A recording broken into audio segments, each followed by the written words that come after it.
Flash Gordon, an Atari VCS video game from 1982 that's based on the 1980 Flash Gordon motion picture. So Flash Gordon has you in control of your space adventuring starship, where your main goal is to navigate this space cavern, to seek out hatching pods scattered throughout the cavern, and destroy them, all the while fending off against enemy targets and rescuing any stray spacemen that you may come across. Aiding you in your quest is a helpful map of these space caverns, which shows you the locations of these hatching pods that you have to destroy, as well as allowing you to keep track of the moving spotlights, or disruptors, which will alert the sentries of your presence if they spot you, and thus launch a whole bunch of crap your way until you move out of their range. When you encounter a hatching pod, 6 pods will appear on screen, and soon drift to either the left or right of the screen. You're not required to shoot them all, but if you nail at least 5 of them, you'll gain temporary invincibility, which is an extremely useful ability that can save your neck in tight spots. When all hatching pods in a level are destroyed, you move on to the next wave to complete the whole process all over again.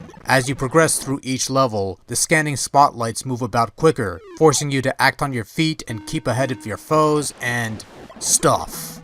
One thing I could credit the developers here is that they tried to make this space adventure a little more than a typical space shooter, which were a dime a dozen on the VCS. The addition of a map feature certainly adds to the flavor of the overall gameplay, bringing with it a maze game-like mentality to the picture, as you're essentially using the map to seek out the hatching pods you have to destroy, as well as the disruptor spotlights you need to avoid. The issue here is constantly having to pay attention to both the map and the main screen, where your ship will often hug the edges of the play area depending on which direction it's moving. This makes the ship susceptible to enemies emerging from out of nowhere and colliding with you almost instantly, hence why those invincibility shields are almost essential to survival. More than that, however, the barren nature of the shooter aspect has a tendency to lull the player into a false sense of security at times, because for the most part, nothing really happens until you reach an encounter point, whether it be the hatching pods you have to seek out and destroy, or the spotlights you have to avoid, both of which can be spotted on the map below. The rest of Flash Gordon has you flying throughout this space cavern, with the occasional stray sentry pod you have to avoid or destroy, or possibly the stray spaceman you have to rescue and try not to kill. So your focus is almost entirely on the maze on the bottom, because nothing of consequence happens on top until you reach one of the aforementioned scenarios. So it's more maze game than space shooter, which is almost sad because when there is action, it's not too bad.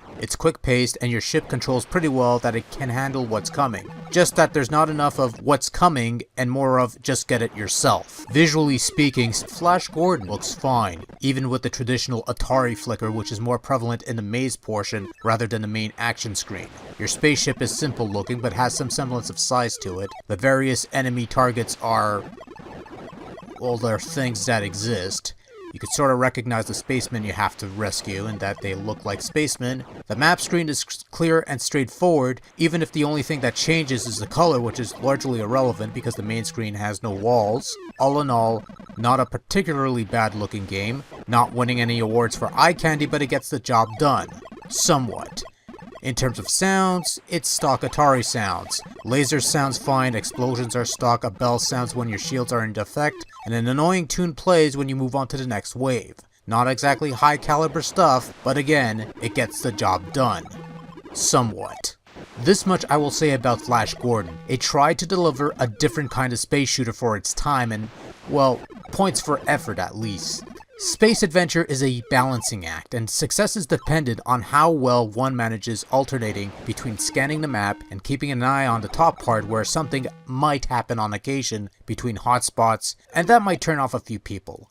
Honestly, I feel this is one of those games where you have to be in the right mindset to really get the most out of.